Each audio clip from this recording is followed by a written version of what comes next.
Hello world, we seem to be about, and well, what's happening? Yes, it's MMO buff time. It's a little bit different, but we like to be different. Those of you who are paying attention might have noticed a new face. But we'll get to that in just a moment. Hello world, how are you? Yes, it's the Mizpah, and of course, I'm joined by T'others, because as you know, it would be boring without them. Pseudo, say hello. Hello, everybody.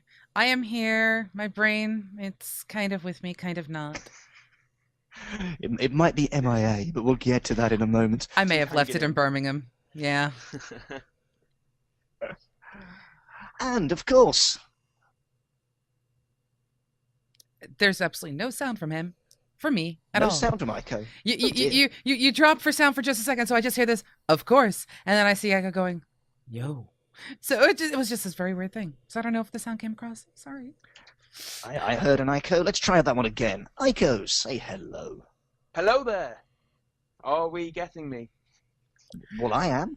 We are seeing your picture. As to whether or not one can really get you, that is something that we could debate during this show. I don't think there are enough shows in the Business. schedule ever. Or enough time in any of those shows, or enough interest. But Oh, Definitely the don't interest. be No. I agree with the interest. I'll take that blow. let me explain. Ico is one of our stalwart writers, researchers, and all-round MMO buff bods, but he usually hides in the background. But he's been at Rezzed with us this week, so we thought we'd roll him out to help elaborate on what happened. So, what's tonight's show all going to be about? Well, funnily enough, it's Rezzed. We spent 3 days at the convention. Great time was had by all. That probably didn't include a lot of sleep by anybody. But that is the way of things, and we'll touch on that as well. But we've seen a ton of new games, a ton of content, some indie developers there out in force, some retro stuff out there in force, and of course some bigger games like Hearthstone and Titanfall and others. But before we get into any of that, Pseudo, what did you make of the con?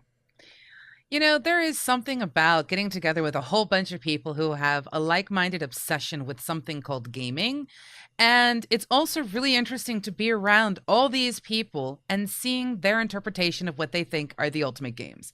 I know walking around, you know, I could casually mention something like, so Hearthstone, and someone went, what's that?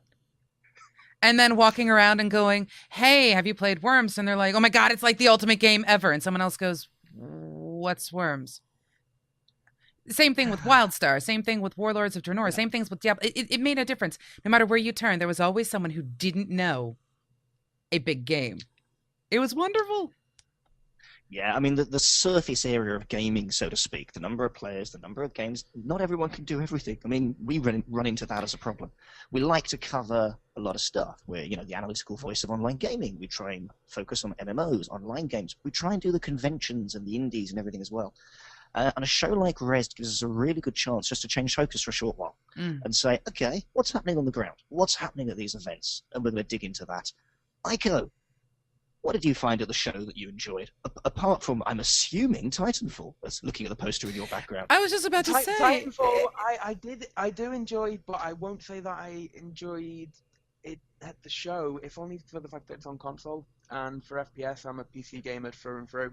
So when I did have a little hands-on on the console, and I have to say the experience between the two was radically different due to the when you play on a console, you have a set turning sensitivity due to a joystick. With a mouse, you don't really have that limitation. So what you can and can't do in the way of being a futuristic ninja jetpacking pilot, sorry, mech driving pilot, is quite limited. So yeah, I'm a fan of Titanfall, but I'm a fan of Titanfall on the PC more so. And yet I know Fair there are enough. some there who would tell you they would never touch Titanfall if it wasn't on the console. It goes both ways, doesn't it? Yeah, it You're does. never going to win that argument. It's not one that I'm intending to bring up. It's just my subjective opinion of it. For the show, I'm a big supporter of Rezzed. I've been going since its inception, all the way back in 2012, when RPS and Eurogamer came together to co-host Rezzed 1 all the way down in Brighton, right on the seafront. That was a really small show. I mean, the hall was a third, no, not even that, about a quarter of the size of the size. Good of to the go hall that deal was with in the loud theatre. background noises. Bear with me. I was about to say, That sounds like something bad has just occurred. Uh-oh. I heard water steaming, so I'm guessing it's a kettle that's been left on the hob a little bit too long. Whereas I heard it sounded like something fell over and went boom. So I'm all like, okay. All At right. least his internet didn't cut out. Well, don't worry. I'm not planning on, taking the debate to PC v console because honestly, that is a debate no one's going to win because it is so subjective. But yeah, what about you, Mizpah? What really stood out Well- about Rezzed for you? Firstly, I am pleased to say the Tyrannosaurus Rex has now been rechained and is no longer loose in the kitchen. That'll be good to know. A few things stood out for me that I really liked. Of course, absolute. I'm sorry, I have to interrupt. You have a T-Rex in your kitchen. Don't you? No. T-Rex, yeah. But see, now all the jokes that Okay, I make thought that about was everyone. Mizpah walking around going, I can't reach something, now makes sense to me. Go ahead. So we had a ton of stuff go on. Of course, the highlight of the show for me might just have been that Hearthstone head-to-head that we may have to touch on later. Just saying.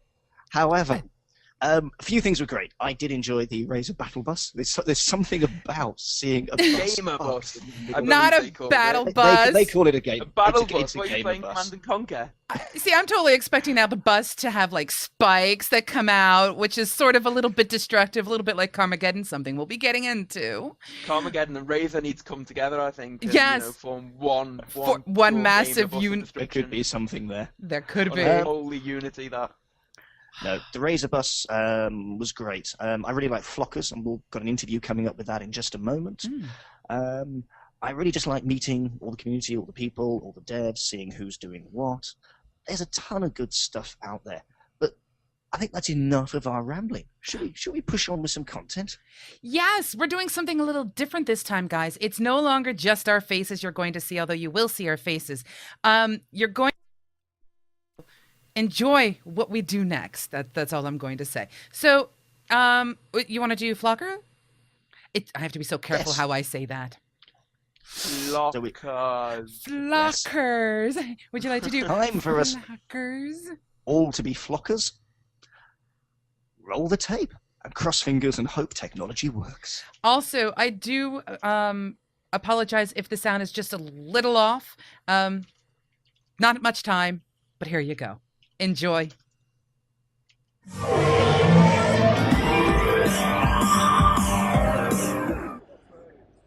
And it's Mizpah for MMOBuff, and I'm here with Dave. And Dave, I've got to be really careful how I pronounce this. It could go very wrong. It's Flockers. That's it. Tell us a little about it. Okay, so it's been in development for about 4 months now. We're really, really excited about it. It's a brand new IP from Team 17. It's first one we've done in years, to be honest. We've been kind of making lots of Worms games, and this is a chance to do something new. And we're really, really excited about it. There's a lot of buzz in the studio about it, and it's all come together in the last few weeks. We've got a few playable levels here today. The game's looking great, it's playing great, and looking forward to showing it to you. So the game's been typified to me as Lemmings meets Sawmill meets Blood, Death, Destruction, and of course that Team 17 dark humour. I'm already intrigued because it involves sheep. Tell us a little more about it. Okay, so as you've kind of alluded to, it's a kind of A to B kind of puzzler. You're trying to get the kind of mindless kind of doom sheep from one side of the level to the other. You've got to kind of get them around loads of puzzles and contraptions along the way. Death plays a big part of the game. Kind of juxtapose this cute character with this kind of really dark, kind of menacing world, kind of Burton-esque, macabre kind of humour. Yeah, it's a lot of fun. So, do you want to take a look? Or? Yeah, I mean, the proof of the pudding is always in the eating. So shall we take a look at these poor sheep and see what happens next? Over to you, Dave. Okay, so we've got 3 levels for Rezzed. First one, School of Flock, takes you through the basics. So we'll jump into that one first. Already the graphical style is very cute, but those are some quite distressed sheep I see plummeting from the sky. Absolutely. Well, the graphical style is something that we're really, really proud of. It's all come together. It's a really cohesive kind of style. It's kind of a steampunk kind of element, kind of dark. Again, kind of like alluding to Tim Burton and that kind of twisted kind of humour that I think's permeated throughout the Worms games. So Okay, Dave, take us through it quickly. We'll give people a 60-second look at the game. Over to you. Fantastic. Well, thankfully we've got a fast forward feature, so we can speed things up. But these are the sheep coming out here. They're picking up abilities as they go along.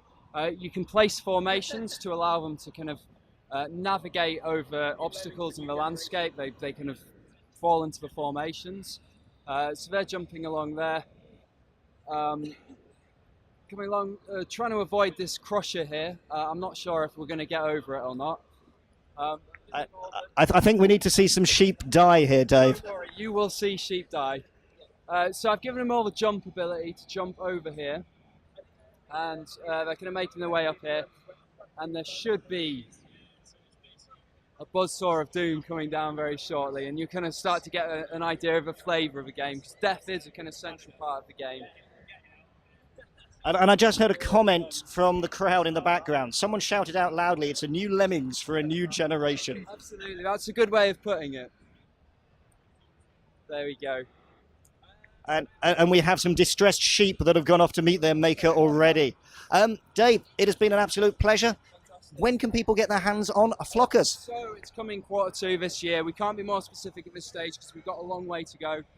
We've only got 3 levels here. We've got lots more content to make, but in the next few months, we should have something going into early access. Okay, guys, this is Flockers once again from Rezzed. Let's keep being busy. This is Mizpah, signing out. Yeah, so that was Flockers. There is something absolutely gratifying about the destruction of really cute animals. Maybe that's why we like the concept of killing Chua. Well, that could work. But I'm not sure we want to be associated with gratification and killing small, fluffy animals. Can I just state pixelated animals only?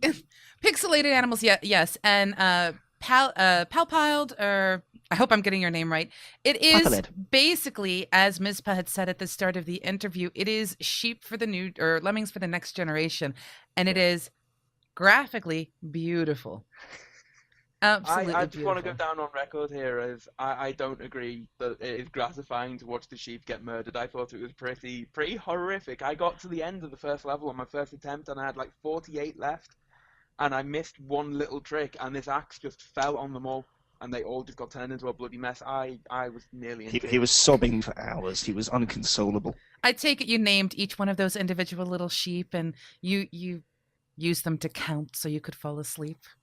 The first one to go was Fluffy. Isn't it always the case? Poor Fluffy.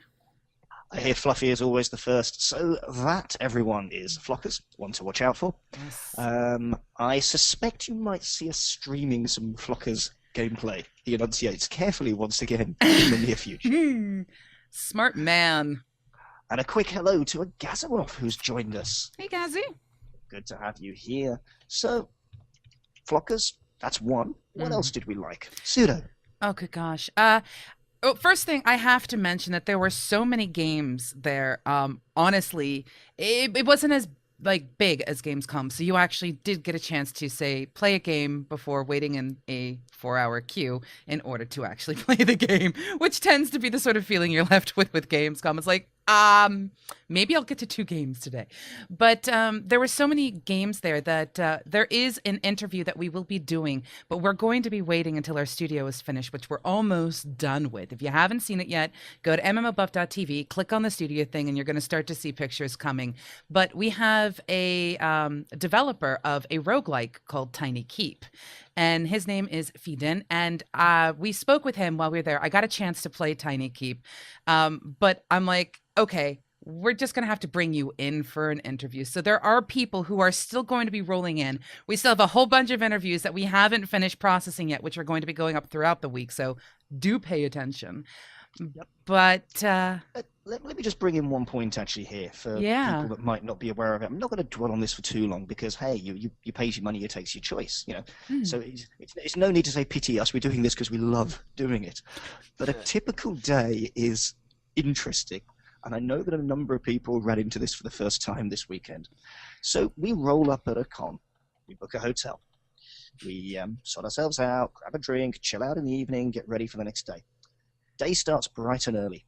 and you're up and running from sort of 8, 9 o'clock if it's a 10 o'clock start.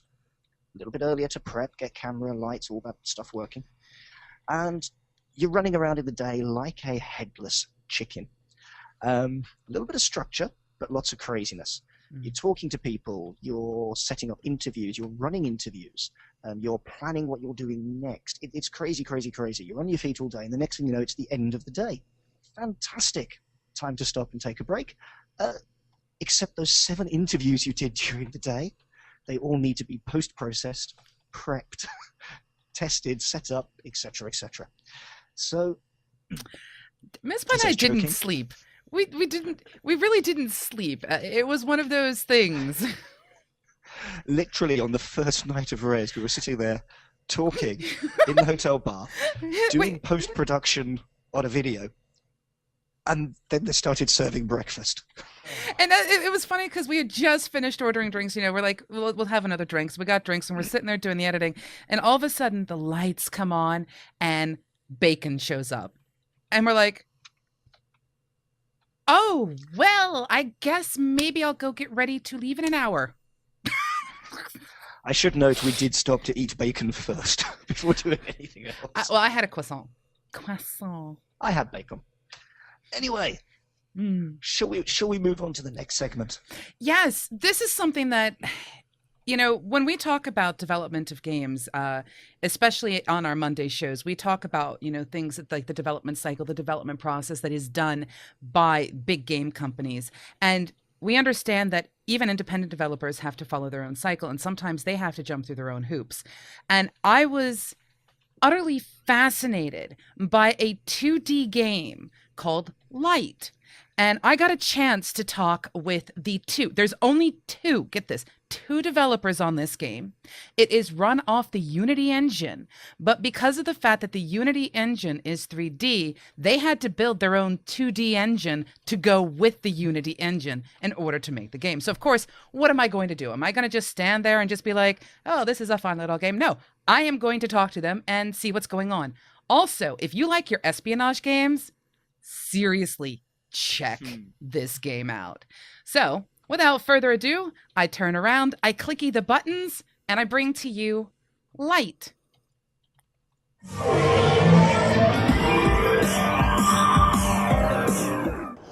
Hello, everybody. It's Pseudo from MMOBuff, and as you know, we thrive on people who develop games and come up with innovative ideas. And what I have with me here is I have Danny and I have Robert, who are the 2 developers of the game Light. Light has been in development since August, and it is an espionage game that they had to build their own 2D code to work with the Unity engine.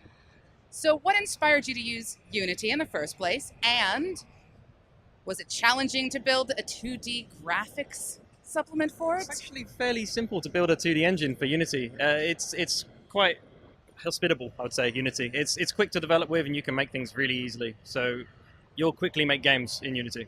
Well, Unity is definitely one of the choices out there. Why did you guys decide to do an espionage game?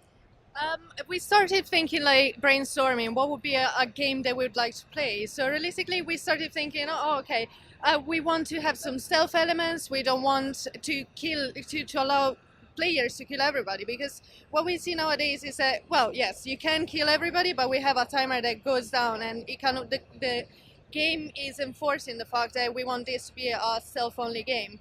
And most of the games that we've seen so far don't kind of have this very narrow focus on just stealth only. So we just went like, okay, we want to do this, so let's give it a shot, and that's what came up. Now, this particular game, you guys are slating for release in 2014, which is not too bad. Would you say that the actual development of the game was inspired by certain games? I must admit, I liked games like Subversion and, like, for instance, Introversion over there. Like, I've been following them for a very long time, so I really liked Subversion as a game, and I liked the artistic style, and I wanted to make a 2D stealth game that was kind of minimalist in its graphics. So it seems to be, mostly Subversion I was inspired by. Are you guys looking at having it be on multiple platforms, or are you just going to look at a Windows or a Linux? It's going to be Mac, Windows, Linux, like the Unity platforms, and there are plans in the future for other platforms. Are you guys looking at having level editors? Because everyone loves to build their own things nowadays. I take it that's a possibility here? It all depends on release, and like we'll see what we can do later at a later on date, but it's not gonna be suddenly released with a level editor. But I'm not 100% sure. So it's all like been, discussed and seen what we could do, and yes, absolutely. So. Here, come to the mic and share that thought together, and we'll make it our closing statement. There's only 2 of us that work on this, so it's as much as we can get done between us. So, Absolutely. Well, thank you so much, Robert, and thank you, Danny. And you're going to have to check out Light. I have to state, looking back on that, you can almost see that moment. What we were doing, because it was so dark in there, in order to actually get you to see me, I had, I think, 6 phone lights on me. And every time I turned from speaking to either Robert or to Danny, my eyes got this huge flash of light, and I kept going, I'm going to say something, but I forgot what I was going to say. It was one of those moments. Danny was very deer in the headlights during that interview, bless him. Oh, yes. I was almost wanting to chime in halfway through with a blinded by the light. Oh. Hey, no. I will tell you, though, On that? these 2 individuals, both Danny and Robert, her name is Roberta, but she just says, call me Robert, which I absolutely find is just great. But every time I turned around, we go to Starbucks and we bump into them. We like head over to Subway for like lunch or something. We bump into them. We go to the hotel. We bump into them. It just seemed to be one of those things. It was like, what? Wow. But they seemed to me to typify what I noticed with a lot of the independent developers there. They had an idea. They wanted to develop a game that they felt passionate about, may not have been the most marketable thing and they've ever thought of. I mean, I found out later that Danny and Roberta took Light to Reddit. Now, who would want to put a game directly on Reddit and say, tell me what you like, what you don't like, okay, go. But apparently they had so many... Well, this is true, but Reddit does have a bit of a negative connotation to it. Don't get me wrong, I love Reddit, but it's usually for the kittens. But anyway, they took it to Reddit and they had so many people going, why isn't this game already available for me to purchase? Which is why I think it is so important for us to have independent developers. Yeah, and it's actually nice to see an outfit very happy to take on board direct critique, criticism, comment. It's the only way you're actually going to shape something. Did you manage to get hands-on with Light Ica? I did have a couple of runs through the first level that Danny had put up. And I also gave him the same critique that I'd actually heard a few other people give him over the course of the event, which was the interactable objects in the game are blue. On a game that has a blue grid with light bluish white walls, and it's very, very easy to skip over them. And Danny at the end of this is Saturday when I actually sat down and had a chance to play the game, and he looks at me with a very tired expression on his face. He's just like, I don't know what I was thinking. Like, orange. Why not orange? Something that would stand out. But Can we recommend MMOBuff.TV? And it was a lot of fun to play. I mean, there's a surprising amount of depth in that game. You can try and just run through and dodge all of basically everything in the game has a vision sight, has basically a vision telegraph is what I want to say, a cone of vision, and if you stand in it for too long, they detect you. Guards will detect you very quickly and then chase after you, so you can lose them if you run away and run around corners and try and break that line of sight. Cameras, you need to hold in for a little bit longer, but the longer you're in them, they track you and then eventually alert the police and put a time limit on the mission.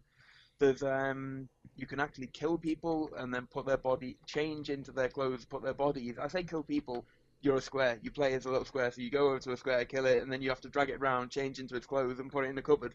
And there's a lot of ways to approach the levels that are already in that game. So I'm really excited to see where it's going to go, especially just as a single-player espionage title. Oh. However, when for me, it evoked the gameplay not so much, but the visual styling evoked Frozen Synapse flashbacks for me. Oh, wow. The way the walls were designed. I know, obviously, Danny and Just Pixel have done it as a 2D only game, and Frozen Synapse is much more about trying to force an isometric perspective. But just the way the walls and the doors and everything was put together, that was really, really quite smart. Yeah, I want to throw out that one of those rare times, it seemed like they were always there, but one of those times we ran across Danny and Robert. They pulled out a little notebook. And I saw this actually with quite a few developers. I'm about to tell you about a really interesting story in a moment, but they pulled a little notebook. Every page was, okay, I watched them run this way. They did this. They missed this particular cue. They didn't see this. They weren't interested in this. They didn't have this. Maybe I need to do this. And the feedback they gave me was this. Now, what struck me as interesting are those of you who have had the chance to watch the interview that Mizpah did with Alex Mabry from Blizzard about Reaper of Souls. They actually talk a bit about that barrier to entry to a whole bunch of different types of games. So, we have these independent developers following the same philosophies that the big development companies does, which means obviously something must be working right. But I need to take my hat off to one particular developer who took the feedback from Friday's show, stayed up in the bar just about as long as Mizpah and I were up that same day, put it into the next build, and pushed it to the floor Saturday. Now, I don't know about you, folks, but that is insane rapid development. I mean, he said that he went through all of the different bits and pieces, and this isn't light. This is, again, feed in from Tiny Keep. Tiny Keep. He brought the next iteration out, and it was based on the fact that people, as they watched them, people play, people are like, they're not using the use button to break open these little cages. They're trying to hack it with a sword. Well, we need to allow that. Or we need to make the hitboxes a little bigger because we're not seeing actual... I mean, just the amount of feedback. And every single developer, it made no difference whether it was Eddie from the Pinata game, which was hysterical. You actually have a game where you're trying to hit a pinata to get it to bust out candy, but you can hit the player you're fighting for the pinata with as well. And there is nothing more satisfying than taking a digital baseball bat to your husband's brain and watching him stand there as a character going as you're whacking a pinata and seeing all the candy come out. But they were also thankful. You need a refuge. You're very welcome here, by the way. But all the developers were so thankful for the feedback. And it was also, a lot of people were like, we didn't even know these games existed. So I love the fact that Rezzed exists as a platform to introduce people to games that they would never have known about. So, Pseudo, I'm going to throw a curveball at you, because I know you like curveballs. I do. That's like spitballs, but that's a whole different story. Can we please have the photo back up on the stream that we used as the intro? Yeah, absolutely. Now, I can't see this yet, so let me know when it's there, because I'm 25 seconds behind, of course, with what I can see. It is now up on the screen, and that is our heading thing. Awesome picture. Okay. So, folks, we're about to have an impromptu caption competition. Oh, God. Are we? Are we? Yes, okay. we are. So. Does the winner get that? No. Oh. No, I'm going to be working on prizes in the week. I'm going to put together a prize bundle, and it's going to go to the winner on next Monday's show. You can, of course, give it out, because I wouldn't want to fear the wrath of the Swagzilla. Yes. Suffice to say, the prize bundle will be whatever I can put together from speaking to a few people in various places, and it might be interesting. I like that. I like the fact that it might be interesting. For all you know, you could get mail and it'll actually contain a ramen noodle or a pot noodle in it. Anything is possible, folks. So I'd like two things, please. We're going to have two winners here. Okay. The first winner is going to be the person that comes up with the best caption. So it can be a one-liner. It can be a conversation between people. It can be from any one of us. And to enter... I would like you to do one of two things. If it fits in a tweet, I'd like it tweeted. And we need to come up with a suitable hashtag here. So someone come up with MMOBuff.EGX. MMOBuff.EGX. Oh, no, there we too go. much of a mouthful. MMOBuff.EGX. So tweet with MMOBuff.EGX. It just makes it easier because then I can easily track it. Or email to voice@MMOBuff.TV. Those are your two choices. And two prizes. First prize for the best quote, best caption, thing that makes us laugh the most. Secondly, We'll have a prize for the person that promotes this competition the most in social media. And we've got a way of measuring that. Oh, yes, we do. So please retweet this image. I'm sure we'll be able to get hold of this image somewhere, Pseudo. Yes, I'll put the image up in such a manner that people can do stuff. You and your curveballs. You really don't want me to get sleep at all, do you? Well, I can do it post-show, don't worry. No, you can't. I won't let you, because it'll be done by then. Oh, okay. It'll be up by the end of the show. So, folks, hopefully you are now coming up with some good ideas. We have some amusing expressions here. This is the thing that I like about this. I'm bringing it back to us so people can actually see talky faces. But yes. Indeed. So, tweet hashtag MMOBuff.EGX or email voice@MMOBuff.TV. Give us your best captions, your thoughts, your phrases, the things that make us laugh, and we'll put together a bundle, and it might just include quite a few keys from various games we've seen at the show. Yes. And other stuff. Yes. Other things, like magnets and stuff. So, what Give I'd the game like... away. Other stuff, like magnets. Well, I don't want to So give I away have- too much, but yes. No. I have two things on our list now. We get to choose which one to do. We can either have a little chat about MMO Buff Studios to fill people in on a few things, or we can run Carmageddon. Well, before we do that, I want to do this. Just because it's randomly in the middle of the show. Okay. But I also realized that something broke, so I have to figure out another way in which to do it. So, I'll tell you what, I will let you talk. Well, we're fine. We're live. We're streaming. All good things to good people. But yes, you talk about the studio so that you can have your say about it and let people be aware of it. I myself am going to get this little competition set up. I've got something special in my hand. You can't see what it is, but I can because I'm looking at it. And Swagzilla is going to be incredibly pleased to just pass this to someone. And then I've got other stuff to give away as well because Swagzilla. That's what we do. But yes. So, yes, folks, we've got a few things coming up in a moment for giveaways and bits and bobs. Hopefully you will like them. Before that, some of you might have noticed a change on the MMOBuff.TV homepage. I wonder, has Ico noticed a change? I have actually been enjoying some change. Well, it said changes to the site, not some changes. So a couple of things have happened. Firstly, we've managed to make access to the shows a little clearer. Feedback on that would, of course, be good. Perhaps we can just drop the link in there.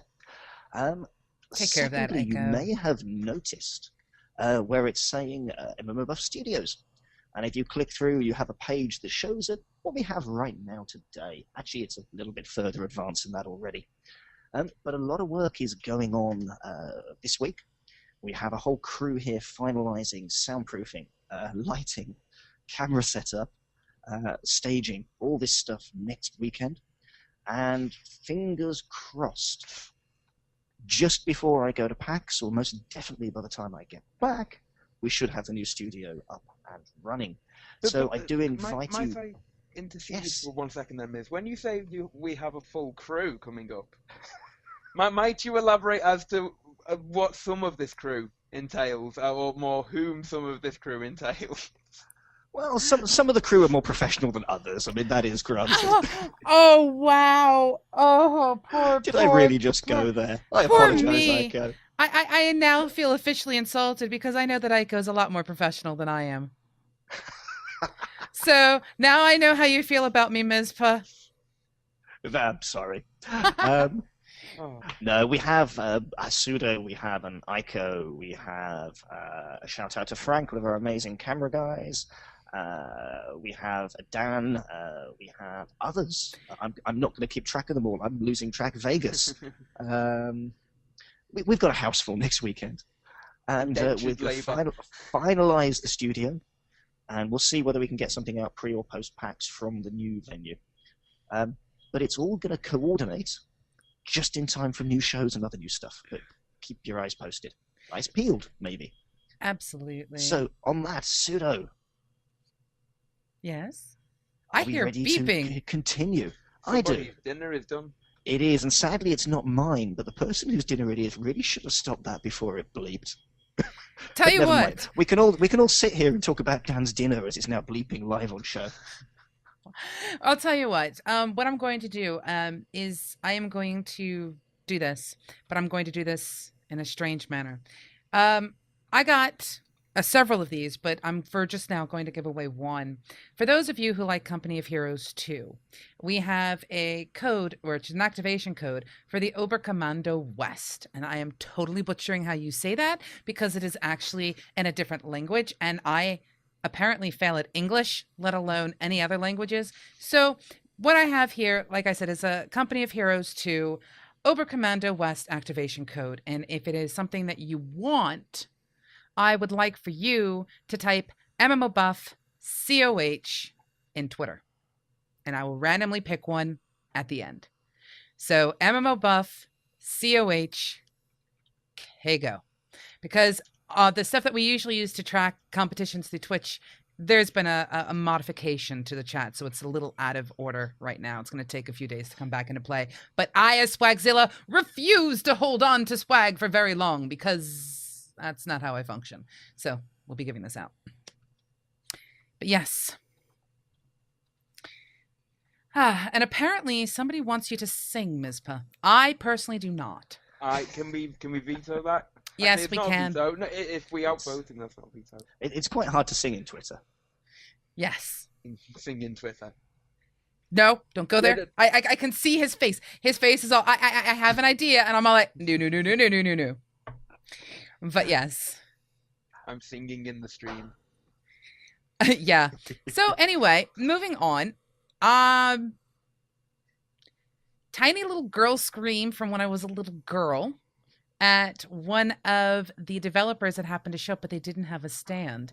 However, they had these lovely little grannies walking around with their little walkers throughout the entire place. You know who I'm talking about, don't you? A game that is going to be celebrating its 20th anniversary soon. Has it got something to do with a large animal that might be found on the African plains? They did actually have a bit of a discussion about an endangered species that is located on the plains of Africa. Yes. Mizpah? I'm just wondering, how do I steer you away from that phrase live in the middle of the show? I'm not going to take it there. Well, it's not necessarily unfortunately. The guys really got it in throughout the interview, which I thought was absolutely hysterical. But yeah, obviously, I'm trying to lead us into an interview. However, do you want to have the competition going while we do the interview? Or while we have the interview? Yes, let's do that. Let's roll the tape. Let's run the competition in the background. Yes. We can come back and see what people think of it. Absolutely. And for those of you who are interested in getting your hands on the early access for Carmageddon Reincarnation, this is through Steam. So if you're interested in this, and I know a couple of people who didn't even know that Carmageddon Reincarnation was happening until I was all like, holy cow, it's happening. And they're like, I missed the Kickstarter. So trust me, there are a lot of people out there who are still just hearing about it. But if you want to get your hands on one of the 5 keys that Jason Garber was kind enough to pass my way this morning to hand out to you guys, do me a favor, type into the chat, car. Actually, no, what I'm going to have you type into the chat is completely different. You're going to be typing into chat, gotcha. And I will pick random people who put in gotcha at the end of the show, Okay. and you will have a key sent to you. But yes. So guys, type gotcha into chat if you'd like a key for Carmageddon, or at least a shot at one. Mm-hmm. And let's roll that tape, shall we? Yeah, and all I can say is this made my weekend. It really, really did.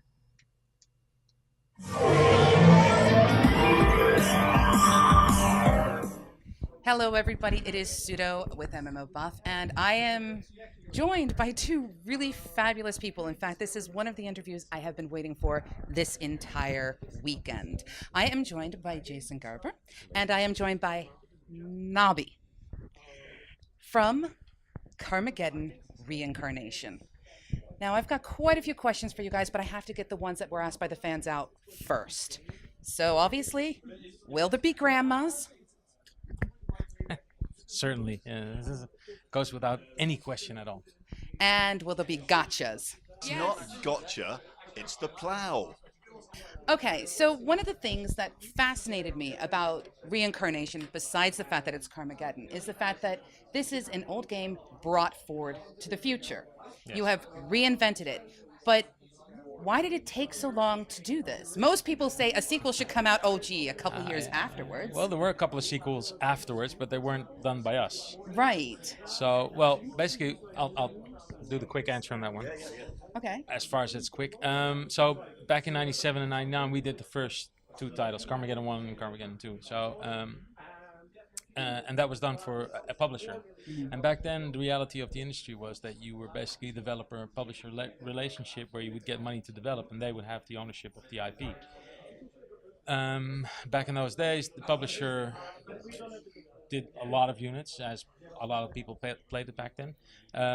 And then they decided to work with somebody else, which was really devastating to us because we felt we were part of the whole process. And they simply decided to. They did so many things with it that we didn't. We had a different vision for it. But what happened was that we continued to work on, work for hire and stuff like that for other titles, and basically SCI reversed itself or bought Eidos or something happened. I'm not really sure what happened, but basically the IP went from SCI to Eidos, and then a couple of years later Eidos was purchased by Square Enix, and that's when we sort of said, well, you guys are probably not going to do anything with it. Why don't we start discussing if we could get it back? And I have to say we were, I've heard a lot of developers trying to get their previous IPs and not succeeding at it. So we've been very lucky that we could. And that process alone with SCI going to Eidos going to Square Enix and us negotiating is easily 10 years. So that's the big part of why it's only been until now that we've been able to do the remake. And of course, since we did Kickstarter, since we got the IP back, we always believed in the IP. We always thought this is really great. Now, of course, there's a lot of naysayers that will say, well, maybe the IP isn't valid anymore, whatever. So the first step for us was, okay, let's see if there's still people willing to, have an interest in this title. That was the Kickstarter kickoff, basically. That proved to be very successful. And then the second thing was we did an iOS and Android version, which we released, and it did about over 3 million downloads. So we started to realize not only is it still valid to us, but it's also valid to a lot of gamers out there. And that's when the whole Carmageddon reincarnation things really started to get alive even more.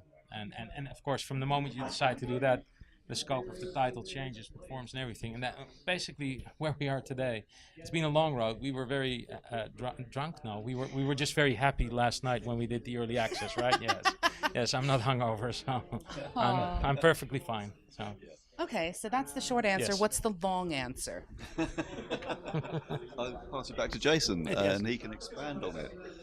No, basically, we got it back after all that time, and it was our baby, and we were absolutely over the moon to have it back, where it belonged. We knew we were the only people who could ever do the next Carmageddon justice. Yeah. So we always had talked about it as something that, maybe one day, but never really believing that it would actually happen, because if you own an IP, you generally you don't get rid of it. You just hang on to it. You never know. It's got a value. One day, you can do something with it. So to be able to actually get it was just fantastic. So this is a reincarnation. I love the fact that car is in reincarnation. It just makes me think of Mizpah, one of my co-hosts.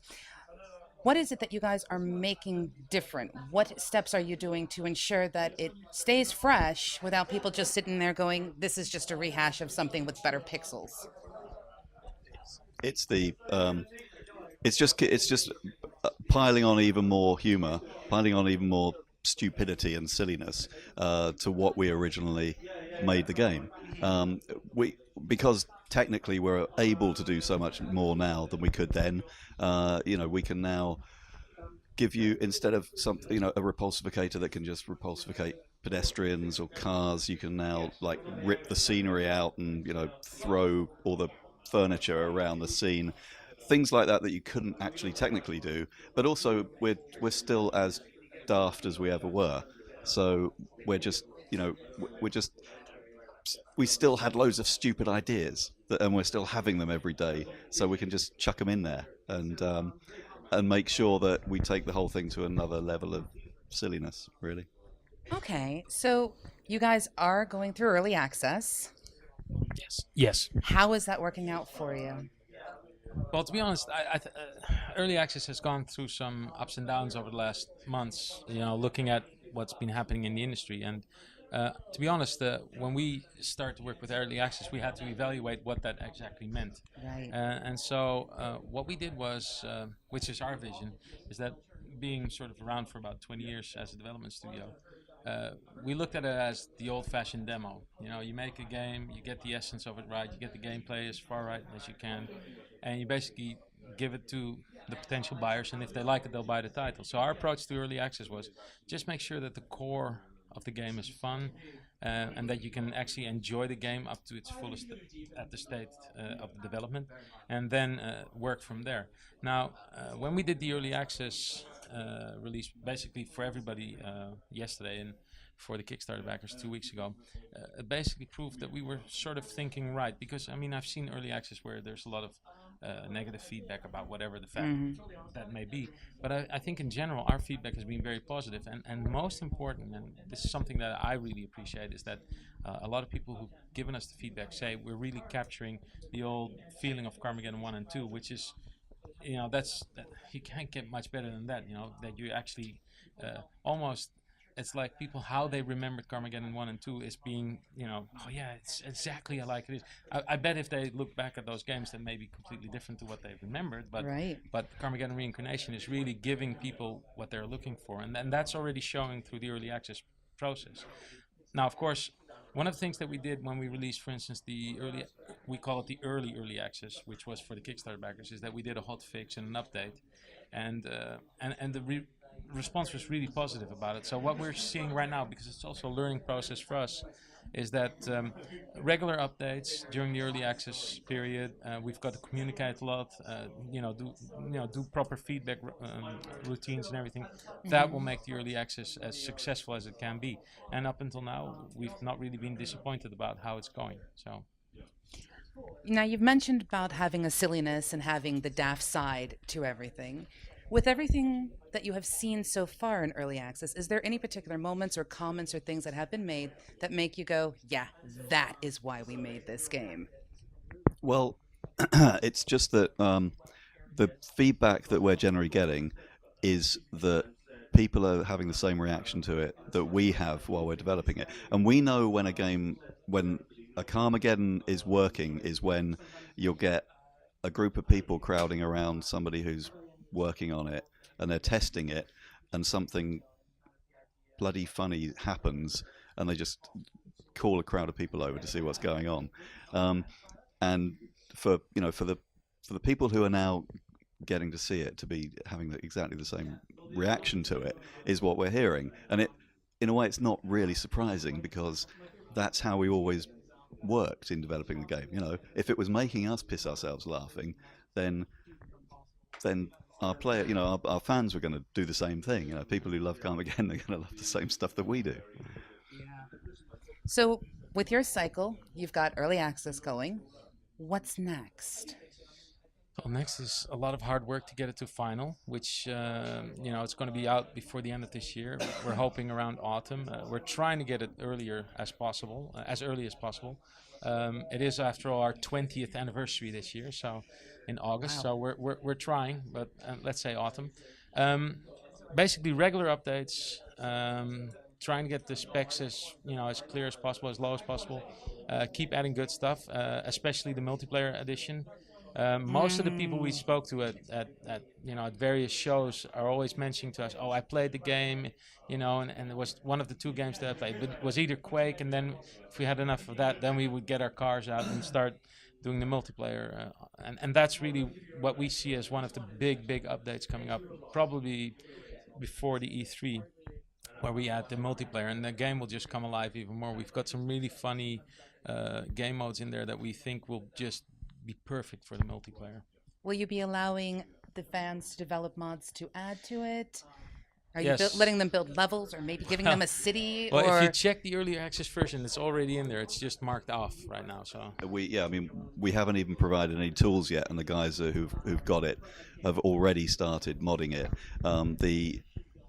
An awful lot of the way that the game is put together is using Lua scripting, and the guys are already getting their right up to their elbows in that stuff, and have been already created their own power-ups. Which is just they're beating brilliant. us to certain. We have ideas, and they're beating us to it. Exactly. Like, There's stuff that we've got in the pipeline, and they're getting there first. So, which is just brilliant. But eventually, we want it to be the case that we'll be releasing. So we'll be releasing the the actual what we call, what do we call them? The Carmageddon. Yeah, well, no, Carmageddon is the thing, but the little windows that you pull up to actually adjust stuff. Yes. Okay, that's what they're called. The little windows you pull up to adjust stuff. technical term.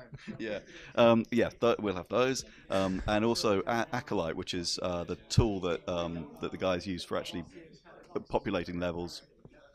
Pulling stuff in from 3D packages, and actually, so from a full level to accessories to cars, to pedestrians, all this stuff eventually will be available for the public to use. Yes.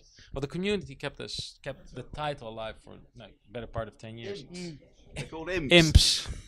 The Not little that window fast. that- That was only 15 seconds, so that was pretty cool. So but the community kept the title alive for a very long time during that sort of limbo where we weren't involved with the title. And so when we got the title back, it was the obvious thing was to say, and this is where the name just Carmageddon. Why not? It's perfect for it. So It's a very good name.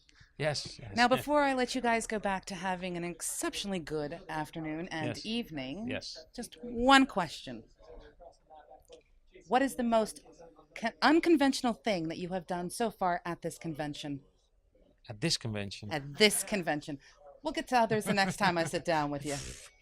Well, like I said, it's been a bit of a hard week for us, sleeping wise, because we also had GDC last week. So we drove over this morning, and it was an interesting drive to get over here at 5 a.m. trying to be sober while driving. This was and my problem is that I tend to talk a lot when I'm sort of overworked. So I was the musical jukebox this morning during the drive here with unknown songs, really. So It was great. Songs he doesn't know the lyrics to, that he wanted me to hear. Yes. So he'd just make the lyrics up as he went along. Yes. It made it entertaining. I wanted to listen to Radio 4, but no, I got a medley from aftermath of being Mr. drunk Garber. is one of those moments in your life when you question, what does that lyric really mean? So, not part of the convention basically, but the drive up here was as unconventional as it could be. And I've of course spent all day with people running up to me saying, I really would love to rim that rhino. Yes. Which is... So that's wasn't been that special. invented also during one of those stupors of aftermaths? Yes. Rimming rhinos. So basically what we learned is you're hardworking, Very hard. and that pretty much sums it up. Well, yes, and we play even harder, but... You gotta find that right balance. The balance is always that. But thank you so much for chatting with me and for sharing this information with me. Is You're there welcome. anything you want to tell everybody out there? Well, enjoy the game, really. I mean... Buy the bloody game. Oh, yeah, sorry. Go on. No, buy the bloody game. Yes. heard of it. Buy the game, yes. And again, we'll hopefully have some more special news for you later, but, Swagzilla can only do so much. Toodle pip.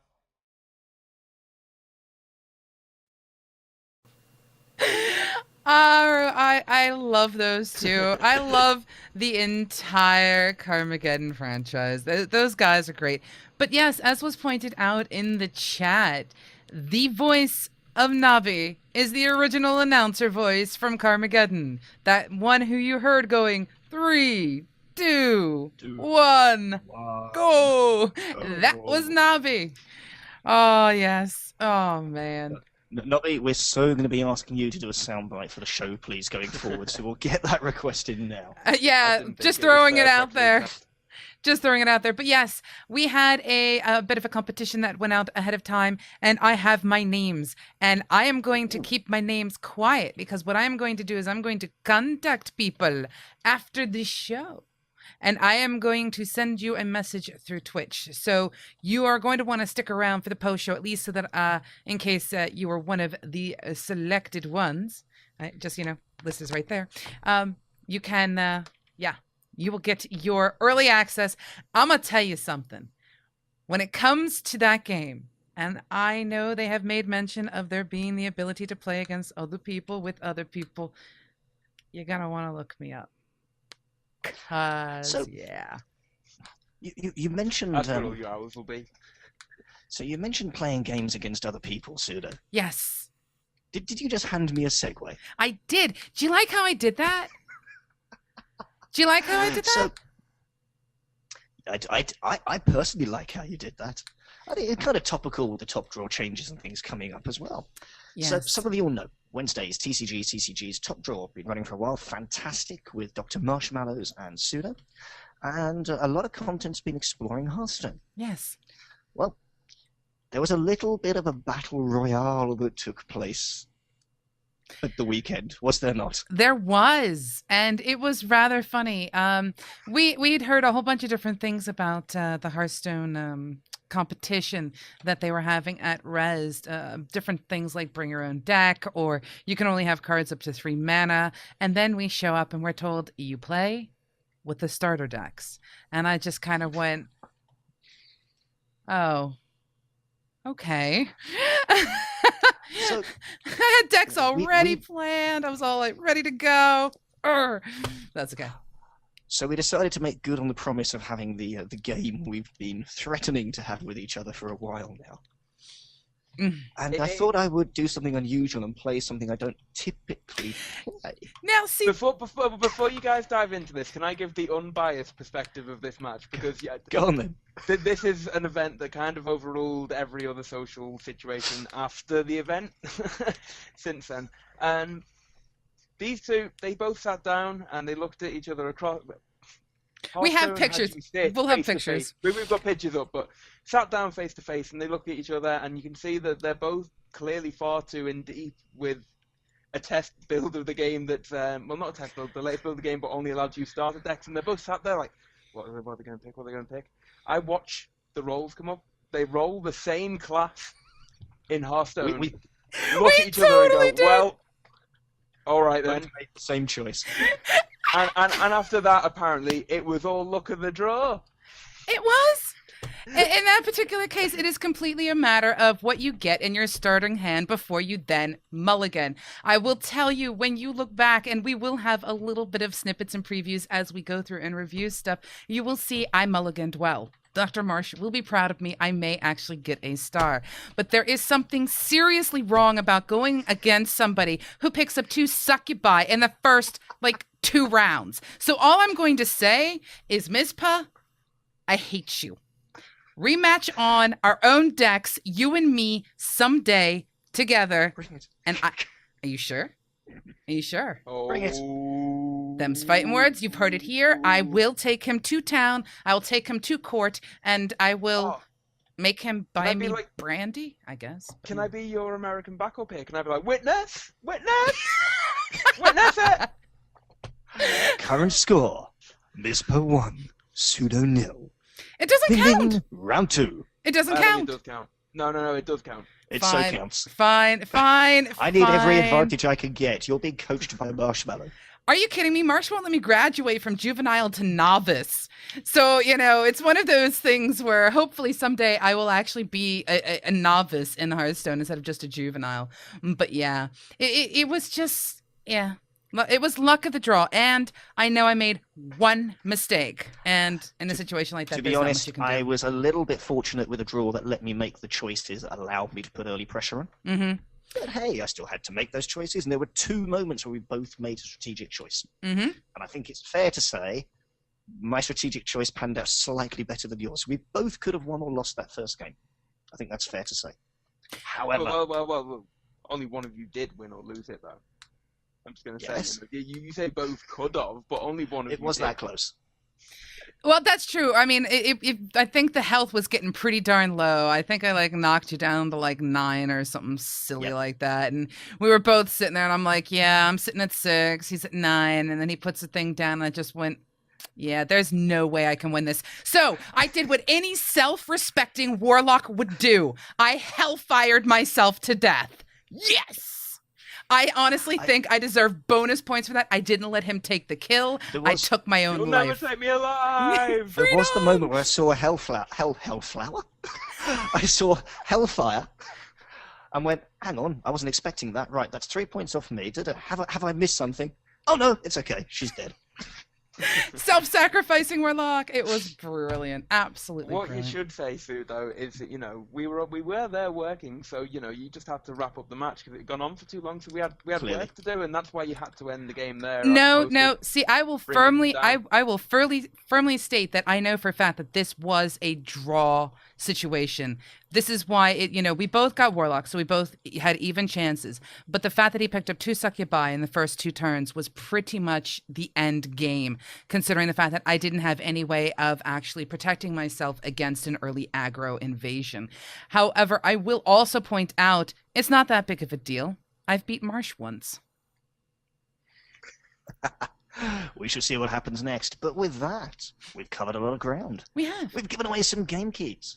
Yes. Chatted about Rezzed. A little bit unusual show format today. Hope you liked it, guys. Going to point out that if you keep an eye on the website over the next week, all of that new fresh Rezzed content is going to be coming out. There is a plethora of videos. I won't say how many, just many lots. Many covering lots. a lot of games. It'll all be on there. Keep an eye on it. Keep an eye on social media. But I have one more announcement to tease and tantalize people with before we go. I'm just going to keep my mouth shut here and just simply state, meh. Wednesday nights are going to be a-changing. Yes. And we're targeting the 16th of March, I do believe. So April, 16th of April, I do believe. I was about to say, March has slip- already passed. Already started. No, it's just started. It may slip by a week. So but it depends on flights and timings and jet lag, because the first iteration of something new should be within 12 hours of me getting off a plane on the way back from the States. But we're going to go for it because we want to get the content out there while it's hot, so to speak. We are going to be introducing a new show on Wednesdays. The working title of the show that may stay is going to be The Blizzard Forecast. We're going to be covering everything in the Blizzard family. We're going to be covering a lot of Warlords content. Interestingly, a lot of Heroes of the Storm content. Of course, we're not forgetting Hearthstone. We'll still have Marsh doing his thing with those Hearthstone decks. And everything, Diablo, of course, StarCraft, of course, everything that's happening in that family of games, we're going to be covering the latest news, the latest events, the latest happenings, and a ton of fascinating stuff that I hope to bring you back from PAX. So keep your eyes peeled for that. And on that note, it's time to say goodbye, drop into the post-show, and of course, we can take any questions that people have. So, as is our wont, people have to find an interesting way to say goodbye. And Ico, whatever you do here, you're going to have to do from now on for time immemorial. No. So it is time for Ico. No, I had say no idea goodbye. this was coming. I had no idea. You need to learn to roll the punches. We are live. It's not like you have much of a choice here. Till next time, maybe? Possibly. Oh God, the pitch is getting higher. Okay, so Ico from now on, whenever he leaves a show, is going to go, goodbye, maybe, possibly, signing off, the pitch is getting higher. Like, we now have your goodbye, Ico. I shall pin that one down. I'm afraid that, unfortunately, has got to be my terrible goodbye, because, you know, I'm no good at them. And, Pseudo. Yes? Time to say goodbye. Little bit. And we'll answer questions in the post-show, but did something just break? I think the T-Rex is trying to get loose again. I'll deal with that in a moment. Yes, we'll be back in the post-show, and we'll be able to answer a lot of questions, because there does seem to be some interesting questions, and I will tackle them. Looking forward to answering them. Yes, we shall be... I'm just Toodle Pip. I've been up for too long. You know and what? as always... You see, Sorry. On the tired edition of MMO Buff, the Rezzed Can We Go to Sleep Now show. This is Mizpah, signing off. Greetings, everyone. Thanks for watching episode 24 of our EGX review. Hopefully you enjoyed seeing the interviews that we've just started to put together for you from Flockers, gotta watch out how you say that, Light, and also Carmageddon Reincarnation. Hats off to Naughty, and also hats off to Jason. If you liked what you have heard, please make certain that you click like, share, subscribe, all those good things. And if you have questions, comments, concerns, or even if you just want to poke fun at some of the things that we accomplished and did, do me a favor and place all that stuff down there below. If you are interested in watching the playlist of our videos, you can click the link that you see on your screen on the bottom left. Or if you would like to see our previous episode where Pseudo, myself, went into a description of things that you need to take into consideration for loot distribution, you can do so by clicking that big old box sitting right up there in front of you. Talk to you later, guys. Toodle pip.